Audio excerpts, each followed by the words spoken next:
Ladies and gentlemen, I want to begin today with a very simple idea, simple enough to miss, powerful enough to change the course of your entire life. And here it is. Your life does not change because of one big moment. It changes because of a series of small, consistent moments practiced daily. Most people are out there waiting for a breakthrough, waiting for inspiration, waiting for the perfect year, the perfect month, the perfect day. But let me tell you, if you wait for perfection, you'll be waiting when the parade passes by. What truly determines your future is not what you do once in a while. It's what you do every single day. Now, here in 2025, we live in a world of speed, faster technology, faster answers, faster distractions. Everything is coming at you like a fire hose.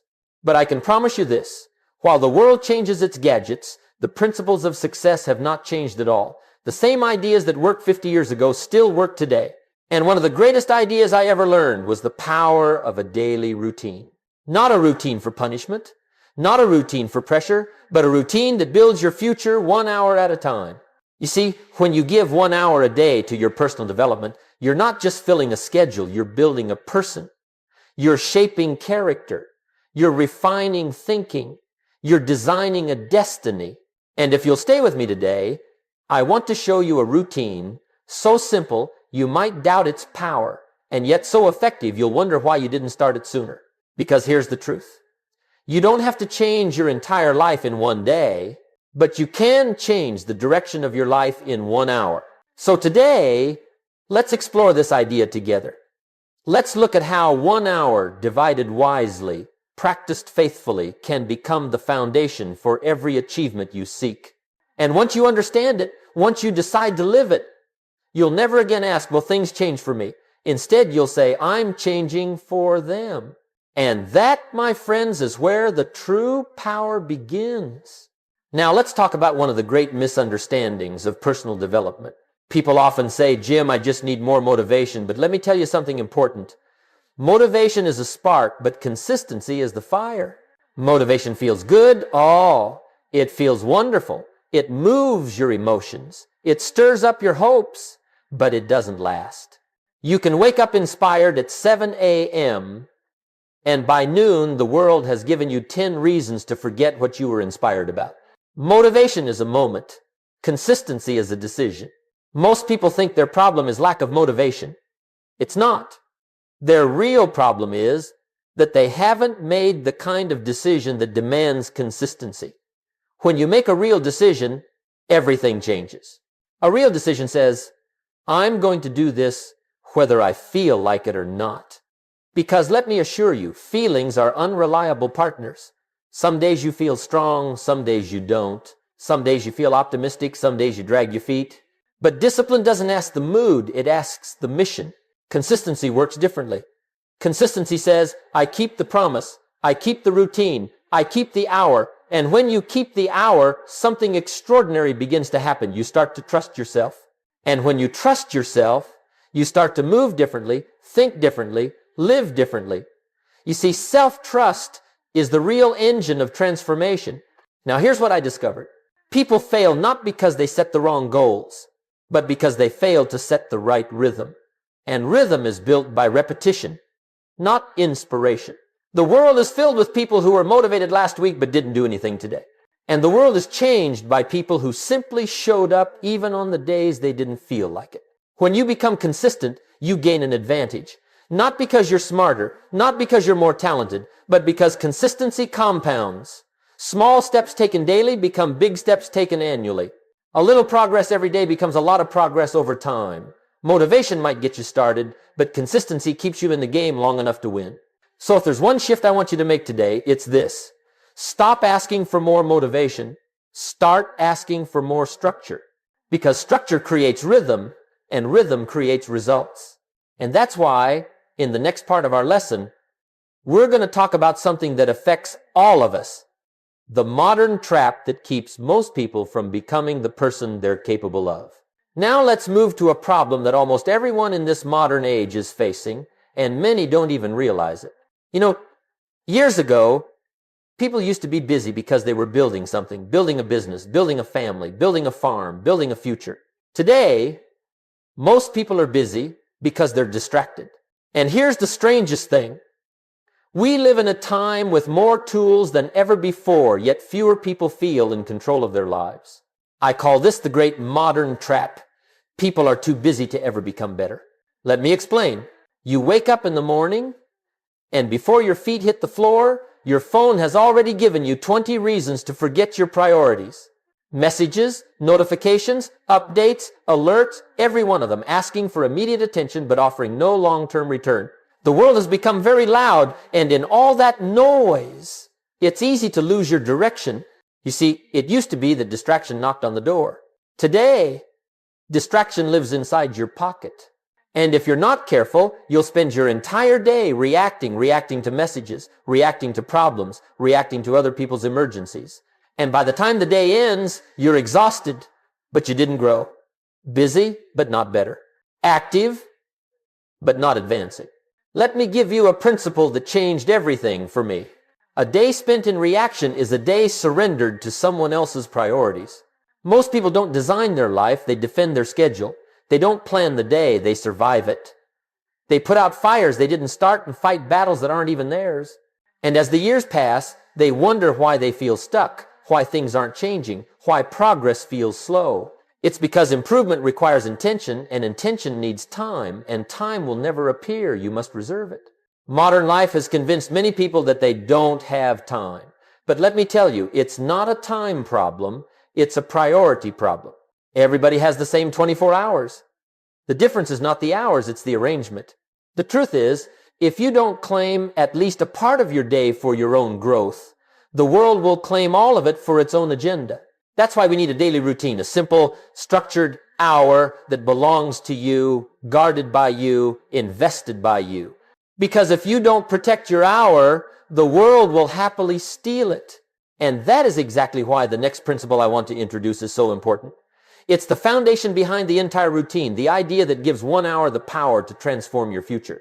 Now, let's move to one of the most important ideas of this entire lesson, an idea so simple that most people never stop long enough to realize how powerful it is. I call it the law of the hour. And here's how it works. 1 hour a day of intentional improvement is worth more than a full week of scattered effort. You see, most people overestimate what they can do in a single burst of motivation and underestimate what they can do through daily discipline. But the hour, your hour, is where consistency becomes progress and progress becomes transformation. Let me give you the mathematics of it. 1 hour a day is 365 hours a year. That's over 9 full work weeks. Now imagine spending 9 weeks every year studying, thinking, planning, practicing, reading, improving. 9 weeks focused entirely on your personal growth. Most people don't get 9 hours. But you, if you choose, can build 9 weeks of personal development every year simply by honoring 1 hour a day. That is the power of the law of the hour. But the real magic isn't just in the accumulation of hours. The real magic is in what the hour builds inside of you. Because the hour isn't just time, it's identity. When you keep that hour, you begin to see yourself differently. You begin to say, I am someone who improves. I am someone who invests. I am someone who follows through. And once you believe that about yourself, you move through the world with a different posture. You see, the hour shapes your character long before it shapes your circumstances. Now, here's what's interesting. Most people think change begins with action. It doesn't. Change begins with intention. But intention without structure fades. Intention without rhythm decays. Intention without a protected hour becomes just another good idea that never lived long enough to become a result. The law of the hour gives intention a home. It turns a desire into a discipline. And once a desire becomes a discipline, it becomes a destiny. Because here's the truth. You don't rise to the level of your goals. You rise to the level of your systems. And the hour is your system. Now, you might ask, Jim, what do I put in this hour? How do I divide it? How do I make the most of it? Well, that's what we're going to talk about next. Because this hour is not random. It's not chaotic. It's not a guessing game. It follows a simple structure, a structure built on 4 pillars that nourish the mind, strengthen the spirit, upgrade your skills, and move your life forward one step at a time. We'll start with the first pillar, one of the most life-changing habits you can ever adopt. Now let's talk about the first pillar of your hour one that has shaped leaders, thinkers, and achievers for centuries. 15 minutes of reading. You know, when I was a young man, someone told me, Jim, reading is the shortcut to a better life. And I didn't believe it at first. I thought the shortcut was luck. I thought the shortcut was talent. I thought the shortcut was opportunity. But I soon discovered that opportunity comes to those who are prepared, and reading prepares you like nothing else. Let me give you a principle worth remembering. Books are the shelves where wisdom waits for you. And every minute you spend reading is a minute spent in good company. Now, some people say, Jim, I don't have time to read. But that's not true. They don't have the discipline to read. And the beauty of this routine is that you don't need an hour or half an hour. You just need 15 minutes, 15 quiet, focused minutes where you nourish your mind. 15 minutes a day may not seem like much, but let me give you the numbers. 15 minutes a day is over 90 hours a year. And 90 hours of reading can change your thinking, your habits, your confidence, your income, and your whole direction. 90 hours can turn ignorance into understanding, confusion into clarity, and hesitation into action. The key is to read with intention, not just scrolling, not just consuming noise, not just reading because someone told you to, but reading because you want to become the kind of person who thinks better, chooses better, and lives better. What should you read? Read books on mindset because your thoughts build your future. Read books on money because money doesn't respond to wishes, it responds to knowledge. Read books on leadership, communication, discipline, relationships. Every page becomes a tool you can use to build your life. And let me tell you something important. Your library will change your life long before your life changes your library. Collect books. Study them. Highlight them. Revisit them. Let them become old friends who walk with you as you grow. Now, here's what's fascinating. Reading is not just about learning something new. It's also about remembering what you already know but forgot to apply. Reading keeps your philosophy strong. And your philosophy, your personal philosophy, is your guidance system. Miss a meal if you have to, but don't miss your reading. 15 minutes a day. Every day. Let that be the first investment of your hour. And once we've fed the mind, we move to the next step, equally important, but often neglected. The part where you don't just take in information, you process it. Now that we've talked about feeding the mind, let's talk about something equally important. Giving the mind space to speak back.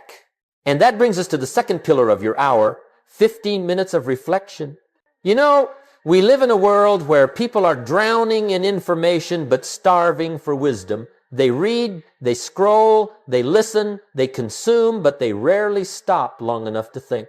Thinking has almost become a lost art, but not for those who want to rise, not for those who want to design their life with intention. If reading is the intake, reflection is the digestion. And without it, your mind gets full, but your life stays empty. Let me give you one of the greatest lessons I ever learned. Don't just live the day, get the day's worth out of it. How do you do that? You sit down with a notebook or a journal or even a blank page and you ask yourself a few honest questions. What did I learn today? What did I struggle with? What am I avoiding? What am I improving? What deserves my attention tomorrow? You see, reflection turns experience into insight. Without reflection, life goes by unnoticed. With reflection, life becomes a classroom and every day becomes a lesson. Most people repeat the same day over and over because they never take the time to discover what the day was trying to teach them. And if you're not careful, you can live 1 year 50 times instead of 50 years once. But 15 minutes of reflection breaks that pattern. It slows you down long enough to hear your own thoughts. It helps you catch your excuses, refine your goals, strengthen your habits, and correct your course. Reflection is where you confront your patterns before they become your limitations. Now, here's something important. Reflection is not guilt. Reflection is not self-criticism. Reflection is awareness. Awareness is the starting point of change. You might be surprised how much clarity 15 minutes can bring. Ideas that were foggy become sharp. Problems that felt heavy become solvable. Distractions lose their power. Priorities become obvious. And slowly, you begin to understand why you think the way you think and why you act the way you act. Jim Rohn used to say, "A life unexamined is a life left to chance." So don't leave your life to chance. Examine it, take 15 minutes a day, and listen to yourself. You may find the answers you've been searching for have been waiting inside you all along. Now, once you've fed your mind and reflected on your path, the next step in your hour is where the rubber meets the road, where thinking becomes progress, and progress becomes momentum. Now let's move to the third pillar of your hour, 15 minutes of intentional work. This is where your ideas begin to take shape. This is where your plans start turning into progress. And most importantly, this is where you start building a future instead of just thinking about one. 15 minutes might not seem like much, but let me tell you something extraordinary. 15 minutes of focused effort is worth more than 2 hours of wandering effort. When you give yourself 15 minutes of pure intention, no distractions, no interruptions, you'll accomplish more than most people do in an entire afternoon of scattered energy. Now, what do I mean by intentional work? I mean choosing one task, just one, that moves your life forward, not busy work, not the easy work, not something to help you feel productive. I'm talking about the kind of work that builds your future brick by brick. Maybe it's writing one page of the book you've been talking about. Maybe it's creating one piece of content for your business. Maybe it's one sales call, one proposal, one lesson, one workout, one financial decision. Maybe it's 15 minutes of building a new skill that deepens your career or expands your opportunities. The point isn't what you choose. The point is that you choose with intention. Here's a principle worth putting on your wall. Most people aren't behind because they lack talent. They're behind because they lack direction. Intentional work gives you direction. It says, for these 15 minutes, I'm not reacting, I'm creating. I'm not responding, I'm advancing. I'm not living by accident, I'm living by design. Over the course of a year, 15 minutes a day becomes 90 hours of focused creation, and 90 hours of the right work can change the trajectory of your life. Imagine spending 90 hours building a business, or improving your health, or rewriting your financial future, or crafting a skill that makes you more valuable in the marketplace. Some people wait years for life to change, but life would begin to change for them if they would change how they invest 15 minutes. Let me tell you something. The difference between average and exceptional rarely shows up in the big hours. It shows up in the small minutes. The average person says, it's only 15 minutes. The exceptional person says, it's 15 minutes, I'd better use it. So choose your work wisely. Choose it daily. And choose it with purpose. Now, after you've spent 15 minutes feeding your mind, 15 minutes shaping your thoughts, and 15 minutes moving your life forward, there's one more pillar left, one that strengthens your abilities and prepares you for the opportunities coming your way. Now let's move to the fourth and final pillar of your hour, 15 minutes of skill upgrade. And I want you to listen closely here, because this one pillar can multiply your value faster than almost anything else you do. You see, in the marketplace, whether you're an employee, an entrepreneur, a creator, or a student, your income, your influence, your opportunities, they don't respond to your wishes. They respond to your skills. Skills are the currency of the modern world. And in 2025, things change so quickly that yesterday's knowledge becomes outdated faster than ever before. But here's the good news. While change is fast, skill building is forever. Jim Rohn used to say, to earn more, you must become more. Well, becoming more requires improving what you can do. Now what do you work on in these 15 minutes? Whatever increases your value, whatever sharpens your edge, whatever makes you more capable, more confident, and more competitive in the marketplace. Maybe you spend these 15 minutes improving your communication because better communication opens doors. Maybe you learn a new technology because the world is being built by those who understand the tools. Maybe you improve your writing, your selling, your leadership, your teaching, your creativity. Maybe you refine a craft, drill a technique, or study a pattern in your industry. Just 15 minutes. Not to master the skill today, but to master yourself over time. Let me give you a powerful principle. 15 minutes of skill building a day becomes 90 hours a year, and 90 hours creates expertise where there was once only interest. That's how ordinary people become extraordinary contributors. That's how average performers become valued assets. That's how someone with no special advantage gains a permanent advantage. If you spend 15 minutes learning every day, you won't be the same person next year because you won't have the same abilities. And life responds to abilities. Think about it. If you get just a little bit better at communication, you become more persuasive. If you get just a little bit better at leadership, you gain more trust. If you get just a little bit better at creativity, you produce more solutions. If you get just a little bit better at technology, you become indispensable. And all of that, every bit of it, was built 15 minutes at a time. This is how you build a life that grows, a career that expands, and a future that continues to open. Not by dramatic leaps, but by subtle improvements. Not by waiting for the perfect opportunity, but by preparing for the opportunity before it arrives. And once you complete all 4 pillars, reading, reflection, intentional work, and skill upgrade, you now have something most people never develop. A professional hour, a personal hour, a life-building hour, an hour that belongs to your future, protected from the noise of the world. From here, the question becomes, how do you make this hour stick? How do you turn it from a good idea into a fixed part of your life? That's where we go next. Now that we've covered the 4 pillars of your hour, I want to talk about something just as important as the pillars themselves, the ritual. Because a good plan will give you direction, but a good ritual will give you consistency. And without consistency, even the best plan becomes nothing more than a hopeful idea. You see, most people don't struggle because they lack intelligence or talent. They struggle because they never turn their intentions into a rhythm. And life improves when you find a rhythm you can rely on, a rhythm that works even on the days when you don't feel like working, a rhythm that keeps your priorities at the front of the line instead of buried behind endless distractions. So how do you make the hour stick? First, you create what I call a consistency corner. Not a big room, not a fancy office, just a simple space that reminds you, this is where I grow. It could be a small desk, a chair, a notebook, a lamp, a shelf with a few books. The point is not decoration. The point is identity. When you sit there, you know why you're there. And the mind loves association. If your mind knows that corner is for growth, then every time you sit down, it prepares itself to improve.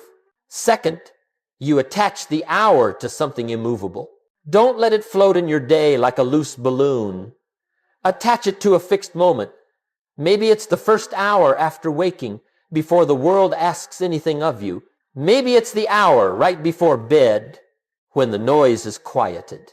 Maybe it's during lunch, or right after work. The timing doesn't matter as much as the consistency. What matters is that the hour becomes expected, like brushing your teeth, or locking your door, or putting on your shoes. Routine creates reliability. Third, you prepare the night before.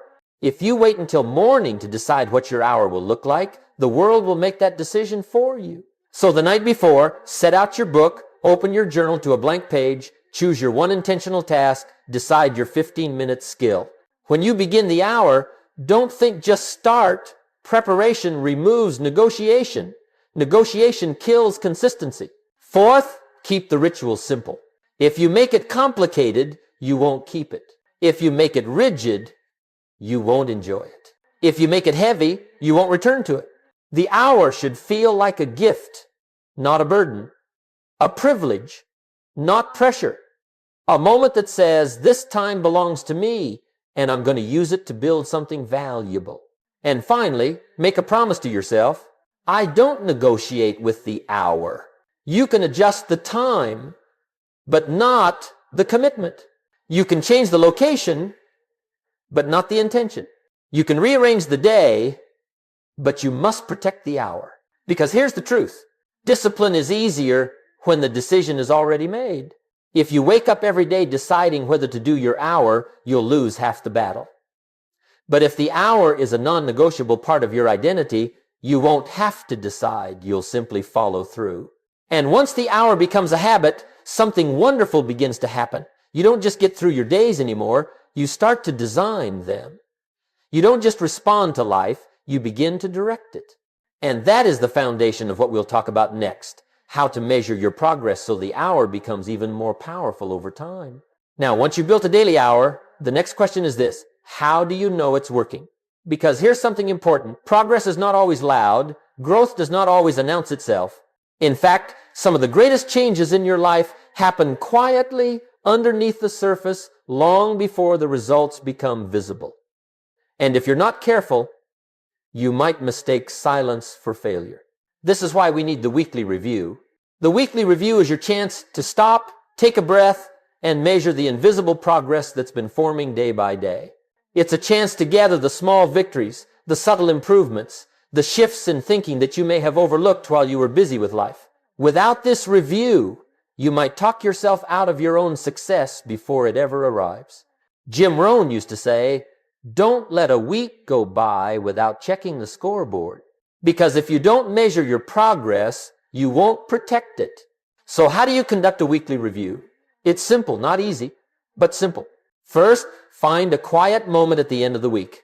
Sit down with your notebook, the same one you use for reflection, and ask yourself 3 questions. 1. What improved this week? Look for anything big or small. Maybe you read 3 chapters. Maybe you wrote down 1 new idea. Maybe you kept your promise 5 out of 7 days. Maybe your thinking felt clearer. Maybe you felt more in control of your time. Every improvement counts. And when you see it on paper, the mind says, we're moving. 2. Where did I fall short? Now, this is not about guilt. This is not about shame. This is about accuracy. If you missed the hour, note why. If you procrastinated, note how.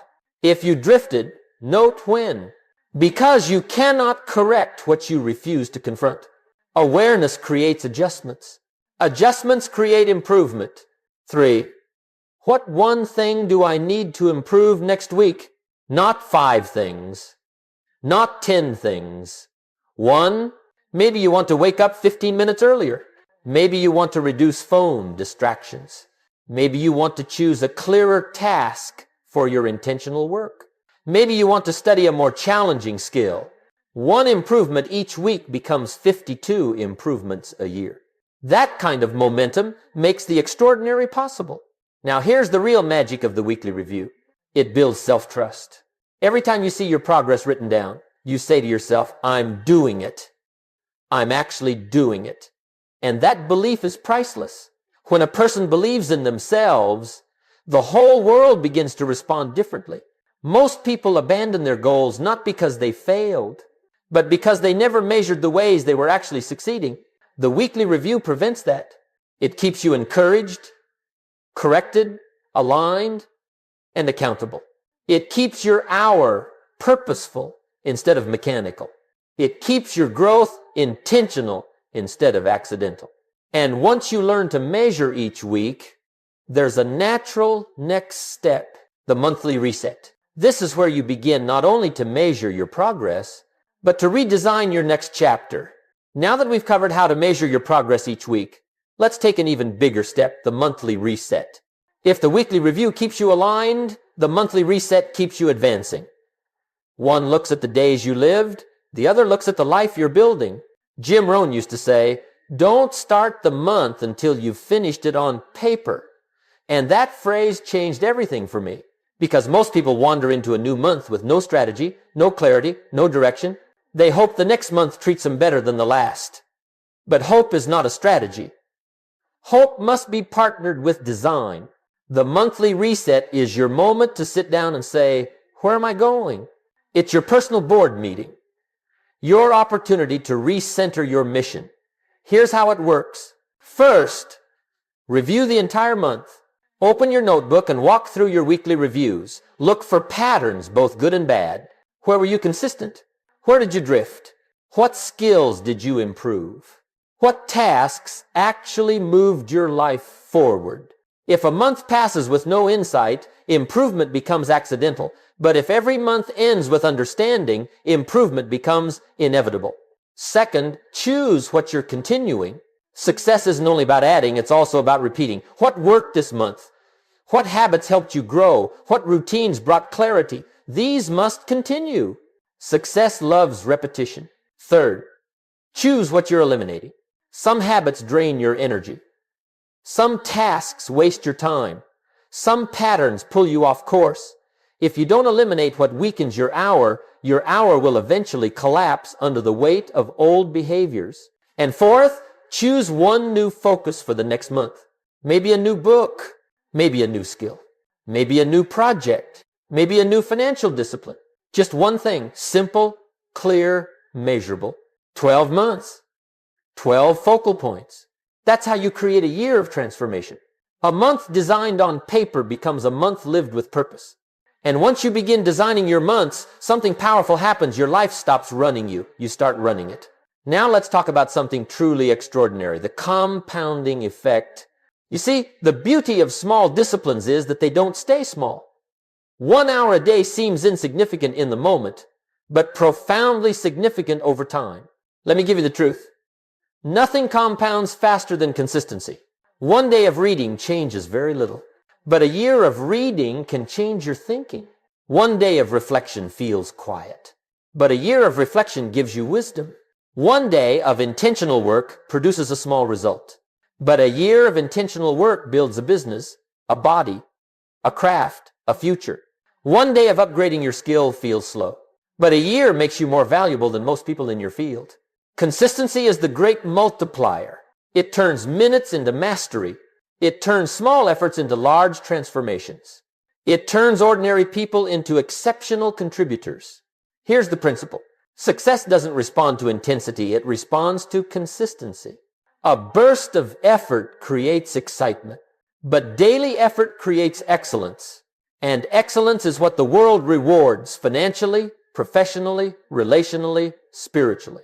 Over time, your habits reshape your identity reshapes your decisions, and your decisions reshape your destiny. That's the real magic of compounding. It changes not just your results, but the person achieving them. Now, all of this leads to something deeper, an identity shift. The hour is not just about what you do, it's about who you become. Because if you want to change your life, you must first change the story you tell yourself about who you are. Most people say, I'm inconsistent. I'm easily distracted. I'm not disciplined. I never finish. And life listens to that story. But when you complete your hour day after day, without fanfare, without applause, something begins to change inside you. You start saying things like, I keep my promises. I show up for myself. I can rely on me. I'm becoming the person I once hoped to be. This is the identity shift. And once it happens, discipline becomes natural instead of forced. Consistency becomes automatic instead of exhausting. Effort becomes a choice instead of a struggle. The hour builds habits. The habits build identity. The identity builds destiny. And destiny is simply the long-term expression of who you've been becoming every day. Let's talk about the next step, the 90-day challenge. Why 90 days? Because 90 days is long enough to transform a pattern, but short enough to remain within your control. It's the perfect window for real, measurable change. Here's the challenge. The first 30 days, get used to the hour, build the habit. Forgive your mistakes, stay in motion. The next 30 days, refine the hour, strengthen your focus. Eliminate distractions that disrupt your rhythm. Deepen your commitment. The final 30 days, master the hour. Make it part of your identity. Protect it with pride. Carry it with conviction. At the end of 90 days, you won't just have results, you'll have evidence. Evidence that you are capable of consistency. Evidence that you can trust yourself. Evidence that your life responds when you respond. And once you have evidence, you don't go back. Why? Because you tasted what life feels like when you take ownership. And nothing tastes better than self-respect. And now we arrive at the end of this lesson, but just the beginning of what it can mean for your life. You see, transformation doesn't require dramatic change. It doesn't demand heroic effort. It simply requires direction followed by discipline. 1 hour a day, 4 pillars, a weekly review, a monthly reset, a 90-day commitment. That's the blueprint. Jim Rohn used to say, the major value in life is not what you get. The major value is what you become. And what you become is shaped not by chance, not by luck, not by convenience, but by the daily decisions you make about who you intend to be. So here is the invitation. Start the hour. Protect the hour. Honor the hour. Let it reshape you into the person capable of living the life you desire. And one day, not far from now, you will look back and say, everything changed when I decided to change 1 hour. That's the power of consistency. That's the gift of discipline. And that is my wish for you. A life built with intention, shaped with wisdom, and strengthened by daily effort. Because when most won't, you will.